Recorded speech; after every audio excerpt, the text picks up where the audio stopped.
Welcome to the Dream Power Show, where your dreams turn into reality. Here is your host, Debbie Spector-Weissman. One person who knows how to help you channel your health into a life well lived is my guest, Dr. Alison K. She's an international best-selling author, in addition to being a master mind-body energy medicine practitioner for more than 20 years.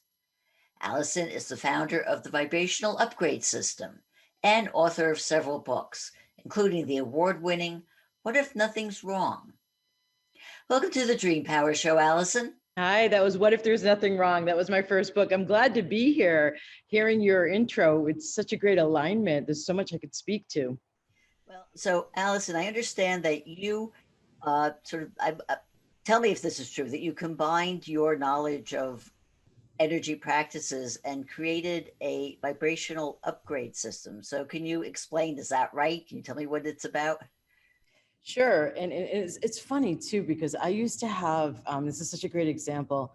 I used to have a judgment, a conclusion of Westerners who created a system based on stuff that came from the East.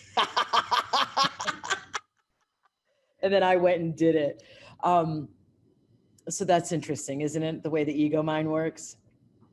So, vibrational upgrade system takes everything I've learned basically and from the basic premise of how can I get even more robust results for my clients, including the decade in Asia, doing all the research and learning that I did. And is that, so it's a combination of, it's like half energy medicine and half work with consciousness. So it seems like what I'm doing is speeding up the I say it seems like because the feedback I get from my people going through my trainings and what I observe is it's speeding up the process. So you could meditate daily for half an hour for decades. And I've even said to some of my students, like, my God, it took me 5 years of meditation to get to that point that they've gone to through my vibration upgrade system, like within 2 years. So the intention has been met to speed up and get more robust results to my clients. It's a way to speed up your spiritual evolution. And also, I mean, yes, I don't ever refer to myself as an energy healer. While Alison J. That's why you have to put my name in Amazon, by the way, because there's another Alison K there. So make sure you have the middle initial, anyone, J. And it's the same on Facebook business page. When I first got back, it was what seemed the best. I put energy healer, and I don't ever use it ever since then. And so I consider it about living up to our potential. I don't consider energy medicine only about a desperate Westerner who's tried Western medicine and can't resolve their health issue and then seeks out alternative medicine, and energy medicine may be a part of it. To me, like, I remember I was on an interview, Debbie, giving an interview on a radio show in 2011-ish. And I remember the interviewer, he was a male, and he was saying to me, isn't this stuff all just woo-woo? And my worst culture shock was not any of the other cultures I went, extremely opposite cultures I went and lived in. It was coming back to the States. And that's frequently the case for expats, especially who've lived away for an extended amount of time. And when he said that to me, isn't this all just woo-woo, said/asked, I found myself genuinely saying, I find that at this stage of life and evolution, when over half the rest of the world lives from the understanding that what is invisible is more important and it comes first, and the physical or matter comes second, to dismiss all of this as woo-woo, it's just ignorant at this point. And I've not looked back from that. So energy medicine, I use the clearings and activations to help clear out all the conditioning, all the imprints, all the traumas. I'm pointing to the back of the head because I call it back of the house consciousness, because the thoughts that we do actually hear make up at most 15% of what's here to be worked with. The unconscious and subconscious make up at least 85%. And from what I see, it's more like 95%. So when we're learning to drive, we'll say, put car in brake, put car in reverse, put foot on brake, put foot on gas, right? Like you say that out loud, or you say it to yourself in your head when you're learning to drive, right? Okay, so when we have learned how to drive, then it goes back there. And when we hop in our car, we don't say any of that. We don't hear any of that. So we're making at least 85% to 90%. And I think it's more from what I've seen working with the tens of thousands of people at this point with this work, that all of our daily choices are made from the back of the house consciousness, except for maybe 5 to 10-ish%, not the full 15% that science has come out with a guesstimate when studying this. Meaning our daily choices and how we live our life are mostly robotic. We're not even hearing the thoughts that make those choices. Meaning if I choose to rent rather than have a mortgage, that's from conditioning, that's from imprints, that's from not conscious thought necessarily being applied to it. If I want to start, I give this example a lot. If I want to, because it's very relatable. Let's say you're a female and you have the bad boy, you're a single female and you're looking for love and you have a bad boy complex and you're wanting to break the bad boy complex. You go to a party and at the party, there's this really great sensitive guy over here, really kind, compassionate guy over here. And all you see is the bad boy over there because your peripheral vision to what else is possible is locked down because you haven't attended to the back of the house consciousness. You're making unconscious choices. Un is not conscious. Prefix sub means underconscious mind.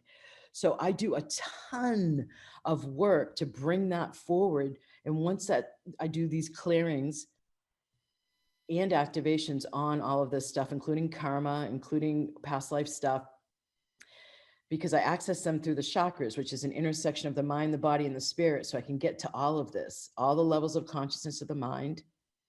The spirit aspect allows me to go into karma and past life stuff. And the body is, well, every chakra relates to a region of the body as it does a domain of life or a kind of topic of life, so to speak. Without going further into the chakras in this moment, I can address all different aspects of life through the clearings and activations. And it frees up more chi or vital life force energy or consciousness so that my choices then become more conscious. So then the other half is applied mindfulness, which I've learned from my meditation and yoga teacher background and myself being a meditator and yoga practitioner. So it's not mindfulness like, let me eat this apple with mindfulness and presence, yummy, juicy. Ooh, it's not that kind of simplified mindfulness, beginner mindfulness. It's applied mindfulness. So I've cleared out my belief that men are rough and tough, and that's and alpha males are going to give me better babies conditioning.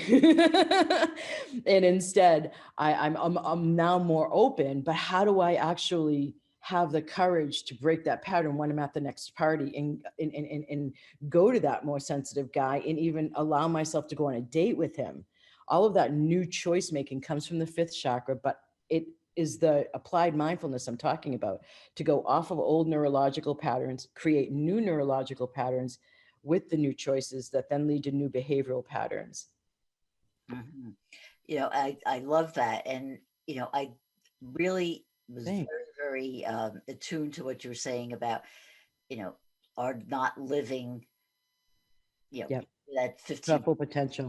5%, whatever it is, and living unconsciously. It's one of the reasons why, I've embraced dream work, I because it bet. helps give us access to everything that's there that we're not even aware of, and brings that unconscious or subconscious out to the conscious level, and where we're more attuned, we're more trained to deal with it than we are, unless you go through all of your trainings to understand all of that. The one thing, when you talked about that man who dismissed everything as woo woo, it brings to mind to me that the whole idea of what stops a lot of people from embracing concepts like this is the ego, which puts a big stop to things. So how do we stop the ego and free ourselves to embrace all of these kinds of trainings, modalities that, Big question you're asking, Debbie. It's the whole reason why meditation was created. The whole reason why yoga was, or much of the reason why yoga was created. So the traditional yogic path has 8 limbs, what's known as 8 limbs, and only one of them is about body postures or the asanas you do in a yoga class. 5 of them are about working with the mind and consciousness, the ego mind. Mhm. So to me, it's a neat little trick. And I go into this a lot in my third book, Reasonable Dragons. It's my only book that's on audible.com, and people have been loving it. And so I speak about it, not to promote it only, but also to the concepts that are in Reasonable Dragons. The idea of it's almost like it's a hidden trick by the universe. So I say this so much that I had another podcast interviewer tell me, get it on a t-shirt, Alison. Our minds typically interpret things the exact opposite that the divine or the soul or the universe means, however you want to construe it. The soul is different than the universe. However, I want to point that out. So what that means is that I really went into initiations in Reasonable Dragons, because it seems like if you're going to be entrusted with the power to create based on your desires, you bet your sweet bottom that there's going to be purification that has to happen in order to be given that more access to that power. You're not going to be given that access. We all have it by default, and we're all creating by default, right? And so if we're it's like a neat trick in order to entice people into spiritual development. But you can't hear this stuff, like you said, if you're coming from ego. So what I've seen, Debbie, that's really interesting is that a lot of people require crisis, whether it's a physical health issue that makes them go into this work, and then all of a sudden they find themselves in some kind of spiritual path and they never intended to, and they're opening up to living beyond the ego, or they have a financial crisis or a relationship crisis, and it causes them to have, and it's nothing like midlife crisis at all. At any age it's happening. It causes them to look beyond the ego typical habits and what it typically turns to. And it's a really fascinating phenomena to me, because I've been asking the question, like, I don't do fear-based marketing. I do what my business coaches finally said, it's inspirational marketing. In great part because of what I learned when studying the conditioning advertising and marketing creates for all of us. And that's not what I'm about. I'm not about building more fear. I'm about breaking free. And so it's really fascinating to me, like even COVID, how long it lasted, and still lasting, like what people need in order to deal with themselves, instead of all of the people who are doing it proactively because they want to learn more about the universe and its mystical, magical happenings and wonderings, from inspiration and from joy and from understanding that if I follow my heart, if I follow what is light, what makes my heart uplift, if I make a choice based on that thing that's being presented to me that causes my heart to uplift, that means that thing is going to help my heart uplift, instead of making choices that are either that robotic automated living or the heavy choices where it's based on obligation or it's based on like when it's heavy, it's just not going to lead to anything different than the heavy, and the ego tends to be heavy. Mm-hmm. Well, I tell you, I would love to talk about this more, but we are out of time. So I just have one final question for you, Alison, which is how can people find out more about you and your services? Go to vibrationalupgrade.com. That's my website. And then Alison with one L, J, KAY.com is also another way to go there, as well as to Amazon. You can find my books there. We've been talking all about health with Dr. Alison K. We'll be right back with our next guest. As a Dream Life coach, I work with clients to help them find their purposes and passions, especially when they're feeling stuck where they are. I find that dreams are a useful tool in helping them uncover things about themselves they never realized or were afraid to admit to themselves.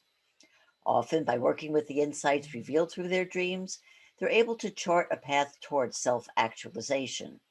But sometimes their dreams, while useful in diagnosing the problem, aren't enough to provide the cure. When that happens, I reach for other modalities in my toolbox to help them reach their desired goals. Recently, I came across a technique that can also help reveal hidden reasons why we're not living the lives we want. It's called timeline therapy. And here to explain what it is and its benefits is neuroproductivity expert Susanna Goulder.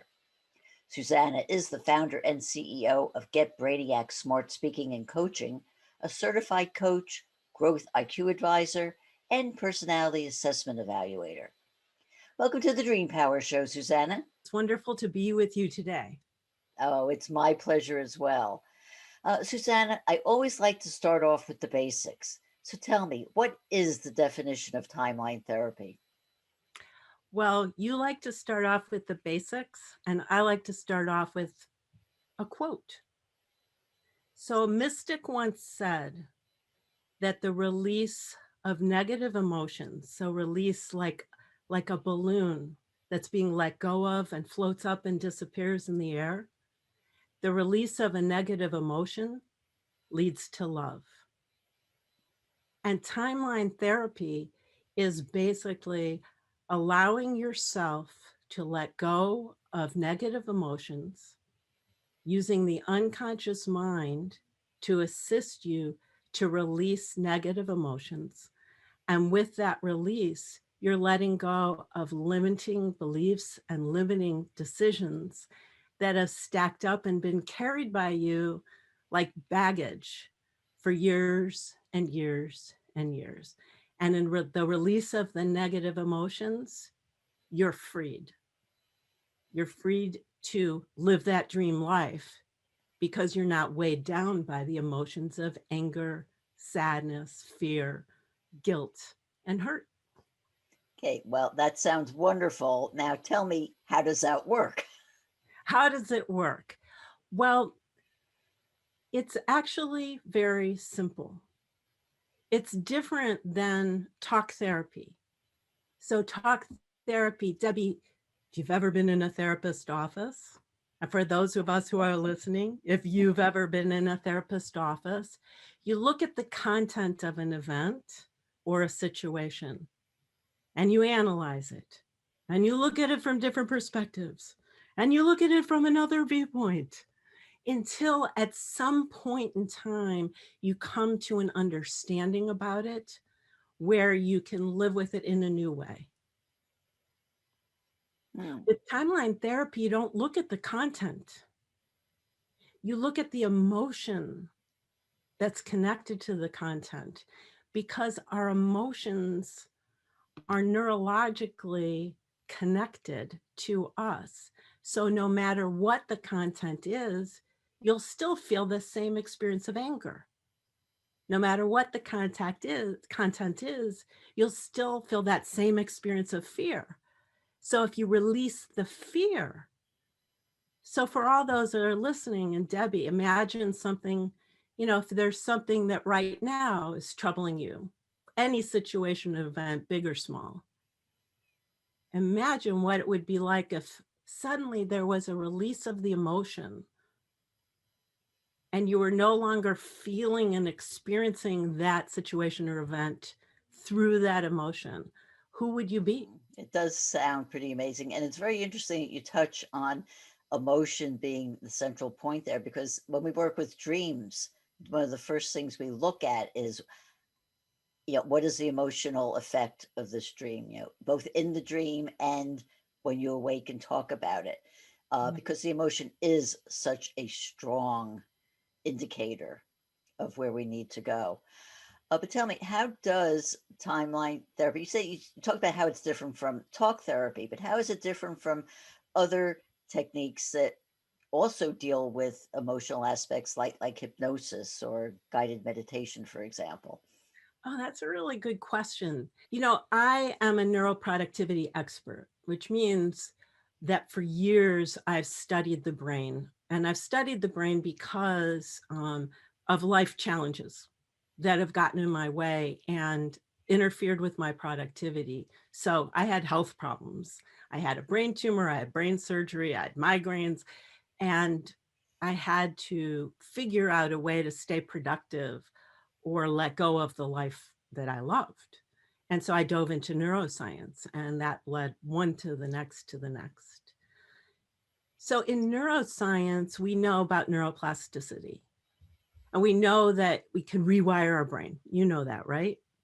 Audience members, you know that, right? You've heard of neuroplasticity. We could rewire our brain. And through neuroscience, there's lots of tools to do it, but it takes a really, really, really long time. Meditation, I am heavily meditated. I meditate every day because it helps the mind, the wiring of the mind be calm and come from a place that empowers you to think better, to boost your brain power.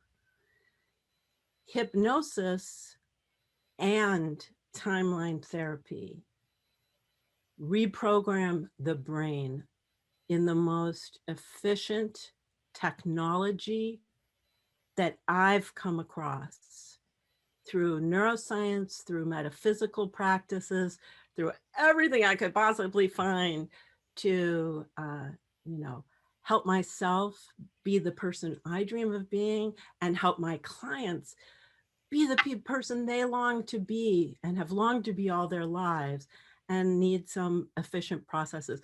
What's great and what I hope everyone listening will take away is just like technology is getting faster these days, and boy, is it, the technology of personal growth and development is getting faster. It only needs to take about 20 minutes to release a lifelong limiting belief. And you might not believe that. So let's use timeline therapy to help you believe it because it's amazing. Why wait? That does sound amazing. How could it only take 20 minutes? Would you like an example? Absolutely. Absolutely. So here's what convinced me. When I was being trained, my trainer said, this is going to be a life-changing experience for you. And I'm like, yeah, right. And it was in numerous ways. This is just one of stories for me, people that I worked with and my clients. So when I was about 5 years old, I was with my brother and my two sisters. And we played this game that my brother would have a cup of water. And he was older than all of us. And he would chase us down the hallway, around through the next hallway to my sister's rooms. And I was only 5. I was the littlest one. I may have been 4. And so all of a sudden we're in his room and I don't know what made us go, but it was like, go, run. It was like, run for your lives. And the oldest one, Lisa, was first down the hallway around the corner and into the room. And right behind her was my older sister, Diane, down the hallway around the corner and into the room. And then there was little me, and I was ahead of Larry, and he was big. He's like 9 years older than me. I go down the hallway around the corner, and just as I get to the room, they shut the door. And then I turn around and I hear Larry coming through the doorway into the hallway I was in, and he throws the water on me, the 5-year-old girl. I tumble into tears, and that simple little experience that really could have been forgotten became a staple perception of my life. I always had a perception that when in a group, I would be shut out. And so I had a helpless feeling from the age of 5 on, whether it was with family, business, social engagements, I felt abandoned and left out consistently. I took it to many, many therapists, told this story. We just kind of hung there. And the story was like baggage. It stayed with me in all my life. And then I did timeline therapy. So what happened in the timeline was I went back to that event and then to the before the event happened, like as if I was that little girl before that happened. And in that moment, like the phone is ringing, an epiphany came. Because as I'm looking at her crying at that closed door, I was able to see that to the right of me was another door to another room. And to the left of me was another door to another room. And I could have just run into those doors and closed the door. All these years, I never thought of that. And so suddenly I had an aha, Debbie, from now on, when I feel shut out, instead of like, oh, I'm not part of that, I see there are other options. And that original limiting belief about my whole life, my whole experience with people has changed from abandonment to I got options and I'm empowered and I'm okay. He can't get me or whatever it is chasing after me. I can have a choice. I could be empowered. That happened in 20 minutes. That is amazing. And you just touched upon something I think is so important, is the idea of choice, because we don't believe we have choice. When it's out in front of us, we don't see it. And a therapy like this can help you see, yes, you do have a choice and you can do it. My question for you though is, what made it stick? I mean, I could see how it gave you that epiphany, but how did you keep it and not let other life experiences that are going on just sort of make that sort of fade away over time? That's a really good question. And as far as choices go, for any listeners, you might hear my story, but the same thing applies whether it's trauma, whether it's experiences with money, whether it's experiences with success, whether it's experiences of just finding your purpose. No matter what your story is, the same kind of experience can happen. And for what happened to me, I wish I had, so my background is also, I used to work in the film business long ago.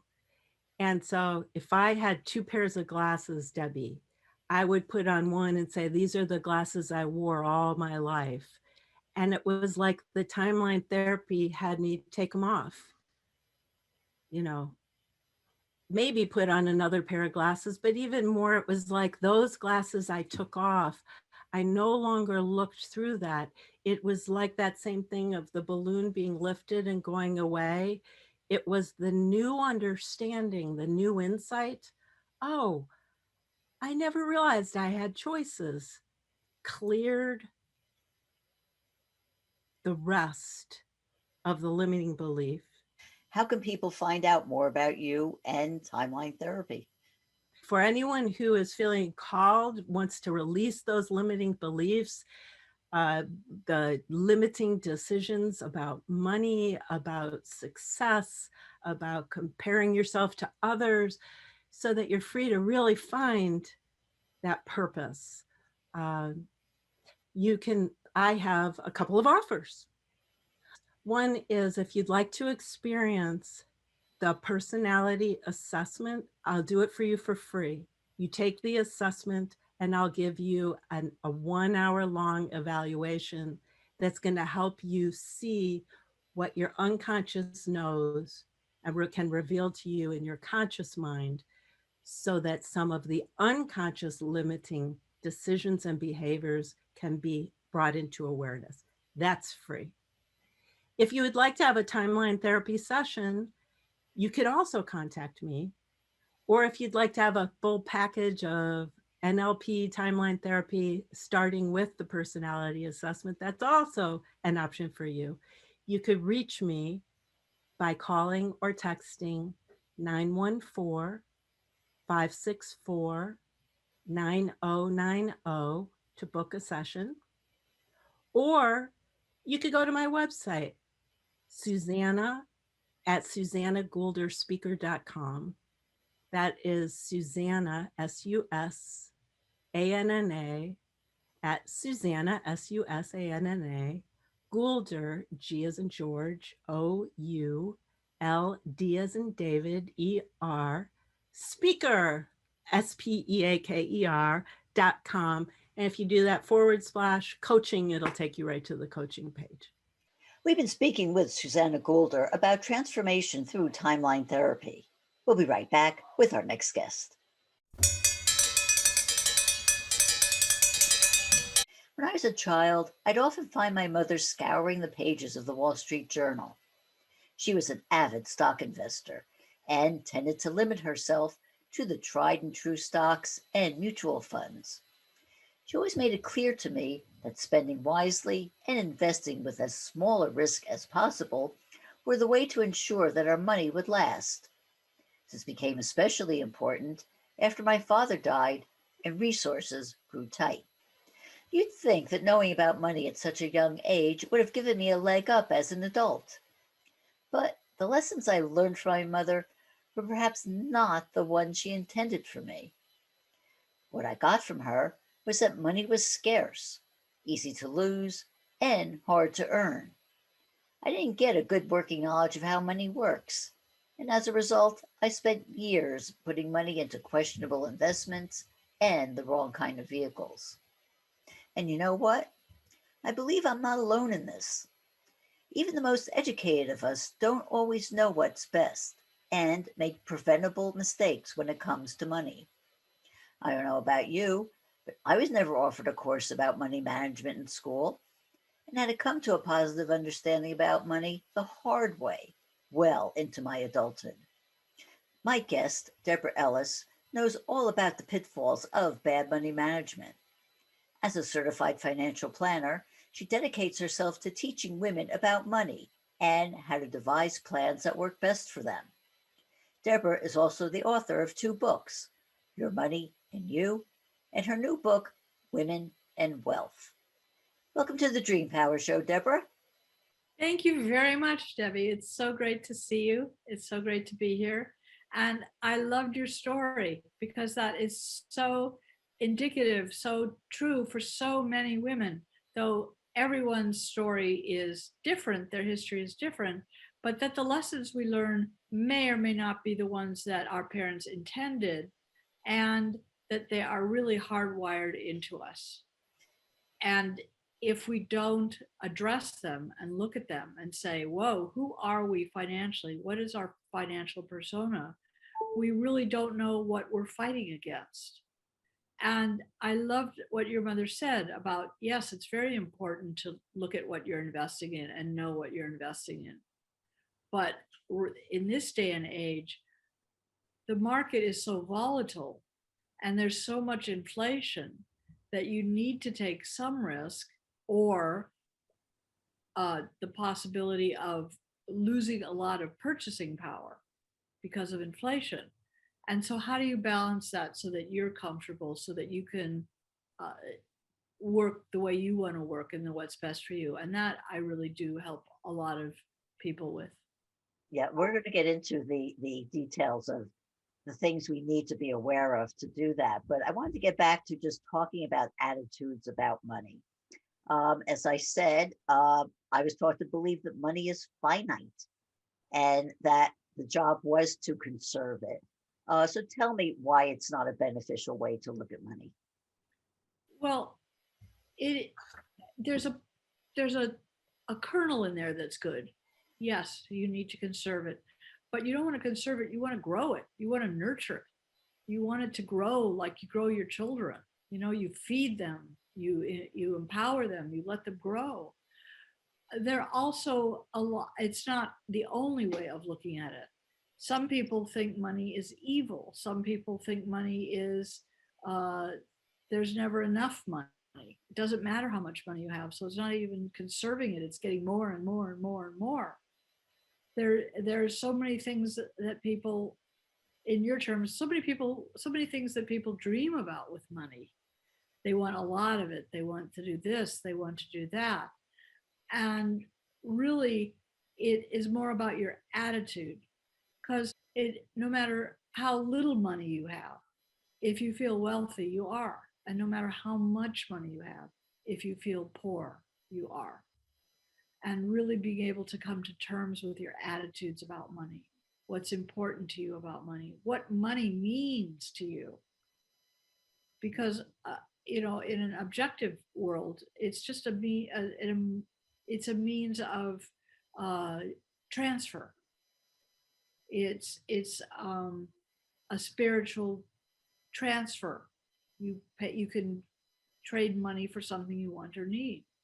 But in people's minds, people's attitudes, the way they were raised, there's so many different hurdles to get there before you just say, oh, it's just a transfer of assets. Yeah, I think and we're referring to here, I believe is called money scripts. The whole Yes. idea, the attitude about the way we were raised, and I think in my mother's case, I always had the feeling that she probably thought that one day I'd have some Prince Charming rush into my life and, you know, take care of all of my needs. And so it wasn't that necessary for me to really have that nuts and bolts education about money, other than, the sort of negative things she taught me about money. But that would be a money script, wouldn't it? That, Yes, and that's very as interesting you brought that up because yes, we all have scripts, but so many um, women, so many people in general just think someone else is going to take care of their money for them and they don't have to worry about it. Your husband, a lot of times your wife, they manage all the money. You don't have to worry. But your financial advisor, your insurance person, you don't ask the questions you need to ask. You don't ask, where is my money now? What is it doing and where is it going? And that really does all come back to the scripts you were raised with, the scripts you buy into, the scripts you create for yourselves. and yet, because you make a good point there, because even if you do have a financial advisor or a broker or some money manager who is handling your assets, you still need to know what's going on, because you need to know if they're making mistakes or if they're putting you in things you're not comfortable with, right? Yeah, you absolutely need, there's questions you need to ask them. You need to ask them how they're getting paid. You need to know if they're selling, if you're putting your money into something that that's for your benefit or for their benefit. And a lot of times it's both. But that transparency, that understanding of how they're getting paid is real important. And be assured that if you have anyone advising you, they are getting paid. It's the transparency that's important for you to understand. How are they getting paid? So that you have a clear perspective that they're not putting you into funds because they're making huge commissions, whether or not you ever make any money. There are so many different ways to invest our money. But we get back into, these money scripts.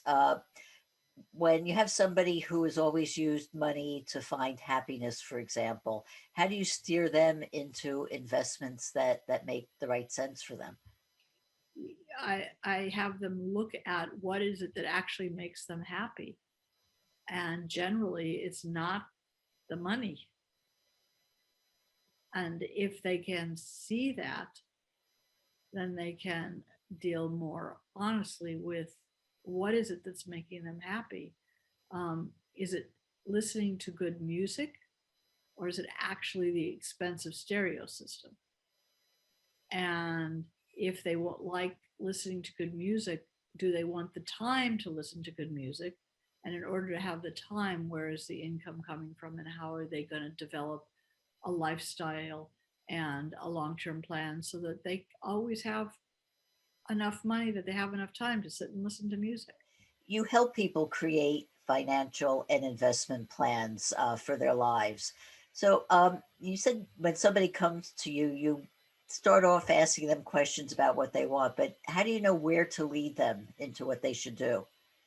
I usually start by asking them, I usually send them a questionnaire before I even talk to them and ask them, uh, what is their experience with financial advisors? What is their experience with money? Why did they call me? What do they want? What do they need? What are the real reasons? And I'll give them a few options, but spaces for them to fill it in. And I also ask them, why is this important right now? And usually there's a reason why at that moment they walked into my office. They wanted to talk to me. And we look at that question. Why is it important right now? What's going on right now that this has become top of mind? And we explore that. And we look at why this is important right now, but where they're trying to go and what they want to do. And then we look at their money scripts, what's been stopping them from getting there, What do they think would help them get there? What are the obstacles in their way? What are their goals? And then we look at, then if we proceed to a plan, they have to give me all of their financial data. And we look at, where's the money going now? Where's the money coming from now? Where can we make adjustments? Where can we make changes? And even with all of that, it's their input. They absolutely have to be on board. If they're not on board, it doesn't matter what I tell them. So we'll look at different scenarios. If they say, oh, this doesn't look like it'll work at all, I ask them what would work. How can we get there? What do you want to do? And it's usually so much more involved than just the money. It's not just, do I invest in XYZ? I can't say stock names on the air because then it's a recommendation. I can't just say buy XYZ. I can't just say do this or that, but we can look at asset allocation. If you can tolerate volatility, you can buy more high volatile assets. If you can't, if you need fixed income, that sets up a different scenario. If you're certain ages doesn't matter as much as it did. Now we have people with, I have clients who have tremendous assets at 70, 80 years old. And they don't have to be real conservative because they have more than enough to support them. They're looking at how can it grow over the next 20, 30 years to pass on to different generations.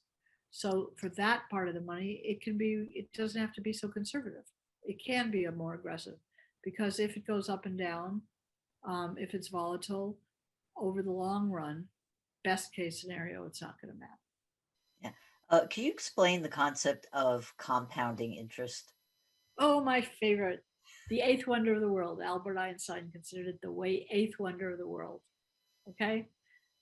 If you have $100 in a savings account and it's making 5% simple interest, the first year you'll get your $5, 5% annually. The second year you'll get your $5.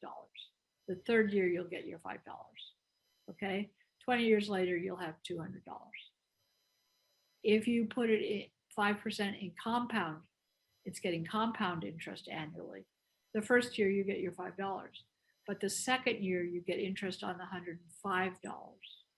The third year you'll have, I think by the third year you have about $110, $112. So you get interest on that.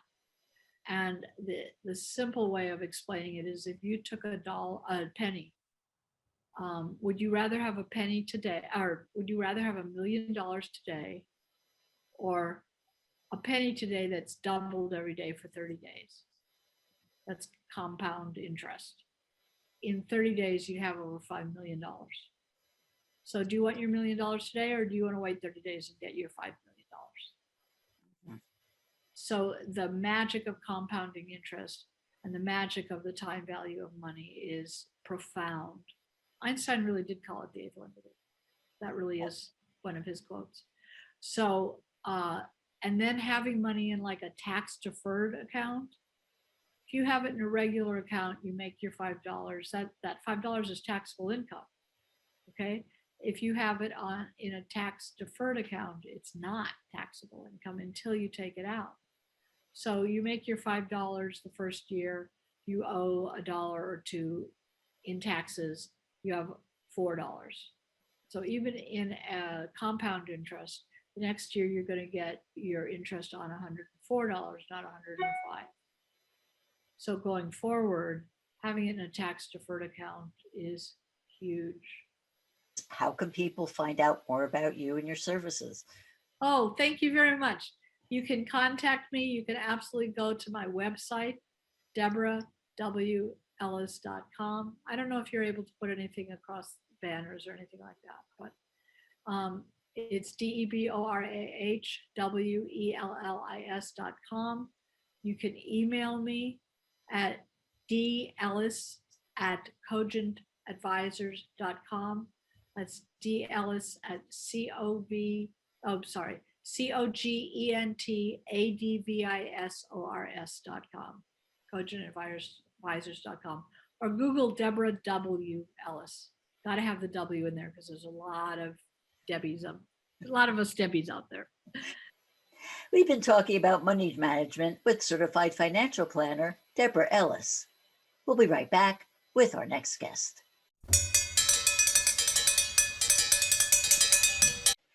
I want to talk about goals today. What is it that you really want? Do you want $1 million, a new car, a trip around the world? Would having these things make your dream life come true? Those are all worthy goals, and if I have to be honest, are things I wouldn't mind having for myself. But if you ever encountered this situation, you've scrimped and you've saved in order to be able to afford that something you thought you always wanted, and then when you were finally able to afford to buy it, found that it didn't give you the happiness you thought you would get from it, that situation is a lot more common than you'd think. And my guest, Dr. Dravon James, believes that if this has happened to you, it may be time to rethink your goals. Dravon is the founder of Everyday Peace and is an inspirational speaker and coach, and the author of the book, Freedom is Your Birthright. Welcome to the Dream Power Show, Dravon. It is so good to be here. Thank you for having me for my third go round, and this will not be the last. I am sure that as well, too. But today I want to focus on our goals. So, would you say that limiting our goals and our wishes just to material things is not the way we should think about them? Yes, and I gotta agree with you that who wouldn't love a trip around the world or $1 million, right? Exactly. Those things are all worthy goals, and me, just like you, I would love to have those things in my life, and I do. They're not bad things to have. The issue, however, is when we don't turn the focus inward, right? And make self-awareness the primary goal. From there, we can have everything. We got to have that relationship first. Okay, so Dravon, let's talk about how to actually get beyond just the idea of goals aren't just limited to material items, and that we should be able to find a way to dig a little bit deeper to discover what it is that we really want. So, how do we discover our true desires? Yeah, Debbie, I love that. You said goals are not just limited. I love the fact that you threw that word limited in there, because we think sometimes when we're asking for the $1 million or for the beachside home that we're asking for all of this, but we are in the universe, right? And that's is a limited portion of what we have access to. So the real goal behind that small external goal, no matter how big it seems, is to ask the why. What will this provide for me when I achieve this? What is it that I really want beyond just having the house? What part of this is going to open up? How is it going to change my life? How am I going to serve differently, right? Because it's really all this whole journey is about service to one another, right? So how am I going to open up? And you'll find that it's not just the house, it's not just the $1 million. In fact, when you talk to people who have these things, they'll talk to you mostly about their life being service and how having these things has put them in a position to serve a larger population with whatever their gift is.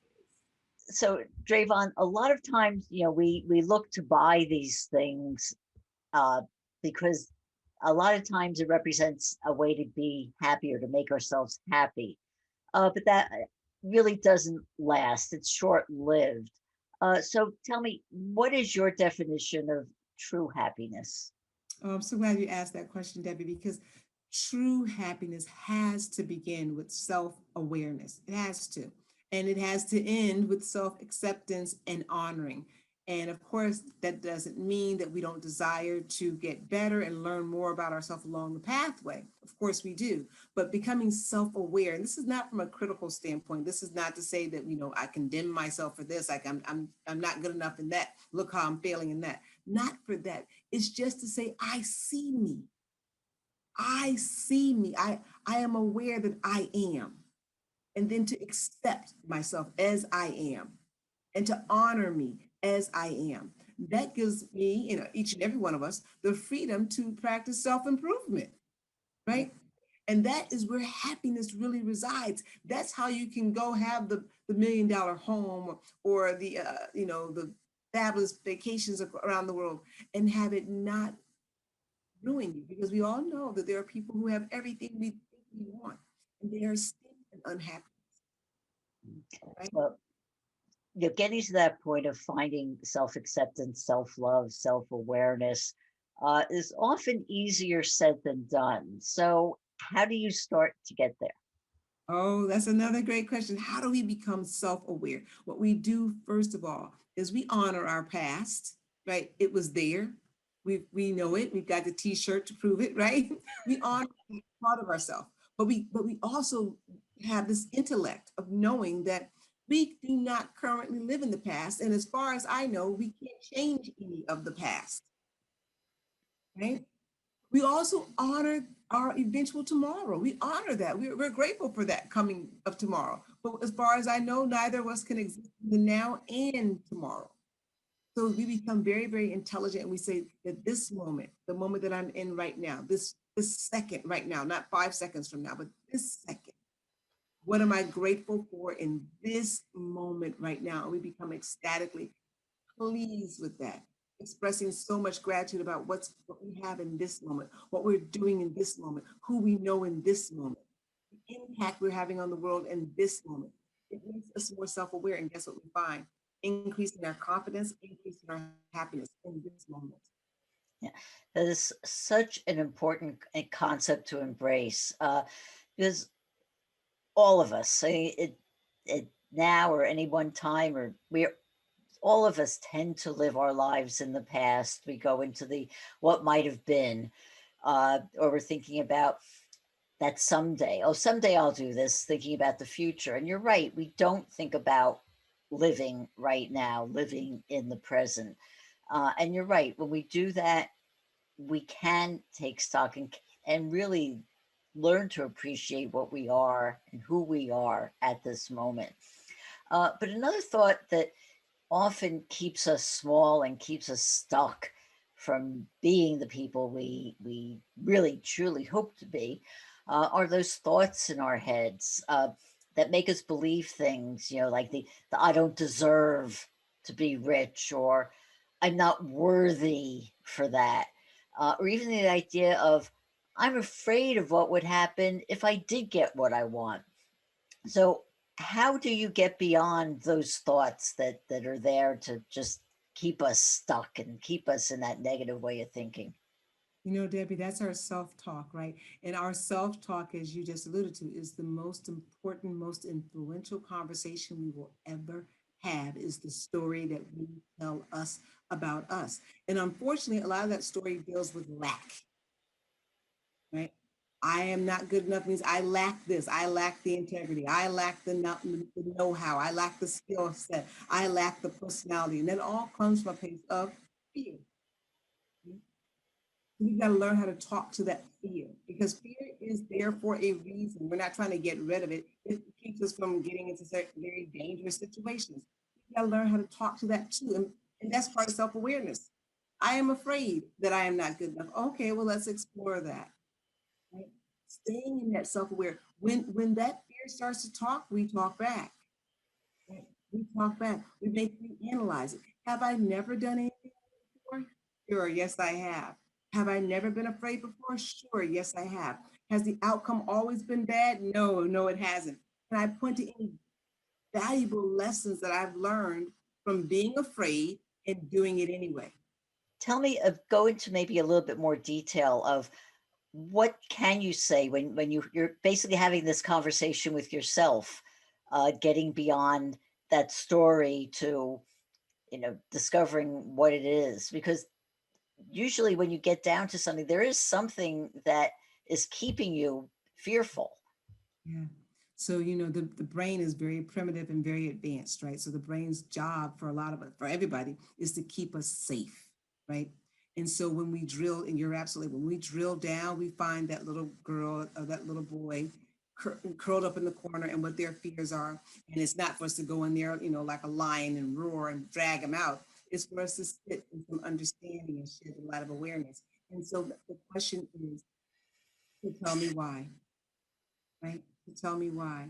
And just to sit. It's not for us to come up with the answer ourselves. It's for to let that inner voice give us the answer. This is what's bothering me, right? At the end of, I'm afraid I'm not good enough. Why do you think you're not good enough? And waiting. Because at first you'll get, well, I'm just not good enough. No, I'd like to know why you think that, right? And then, have you ever been good at anything? But just asking the why questions, the what if, what would happen if you tried, allows that little, the inner self, that little shy, the little scared person of whatever, it allows them to stand front and center. Again, for us just to acknowledge them. I call that shining the light of awareness. Once you shine the light of awareness on the situation, on the pain, on the, we call it the boogeyman when I was a kid, right? The things that are underneath the bed. And once you turn the light on, poof, it's gone, right? And that, but we first have to acknowledge that I am afraid of this thing. What is it that you're afraid of? And giving yourself time, not feel like you got to rush to have the answer. Allow, that's another part of self-hatred, right? That if I don't have the answer today, I told you I'm not good enough, right? So I'll wait, you're important. And that self-talk, I'll wait, you're important. We'll have this dialogue maybe an hour from now. We'll try after dinner. We'll try in the morning. I'll wait, you're important. And once we get really accustomed to that type of self-love, that type of attention. Let's get back to the idea of, setting goals. So if you were to say, hey, I want to be making more money than I'm making now, how would you frame that in a way that is self-beneficial and self-empowering? Well, I'd start with an I am statement, because whatever it is you're speaking for, you have to speak that in it is your present being, right? Remember that old phrase we used to hear, fake it until you make it, sort of like that, but not really faking it. We're accepting it as our truth right now. I am grateful for this increase in money to the tune of whatever. If you know the exact amount, good. Because I do think if you can be specific in your goals, you can become more excited about them. And it is really the feeling of excitement, right, that draws that which does not exist in the physical world into the physical world, right? So that I am in the gratitude and getting excited about it. So bringing it right now to the now. So if I were looking for more money, I would say, I am grateful that I'm making, I don't know, $50,000 a month. It feels good, right? And then for a bonus, add on there, how you're going to be of service to someone with that. How can people find out more about you and your work? Oh, thank you for that question. You can find me on my live radio program every Monday, which is Dr. Dravon James, Everyday Peace. And we air every Monday at 5 p.m. Eastern Standard Time on unityonlineradio.org. My website is www.drdravon, D-R-A-V as in victory, O-N James.com. And of course, I'm on social media, Instagram and Facebook, LinkedIn, under the name Dr. Dravon James. And my book, Freedom is Your Birthright, is available at Amazon. Well, we've been speaking with the founder of Everyday Peace, Dr. Dravon James. I hope you've enjoyed today's program. If you have, please tell all your friends, follow me, and drop a positive review on your podcast site. And if you're on Clubhouse, join me in my club, Club Dreams, where I host weekly rooms on all aspects of dream work. Until next time, this is Debbie Spector Weissman saying, sweet dreams, everybody.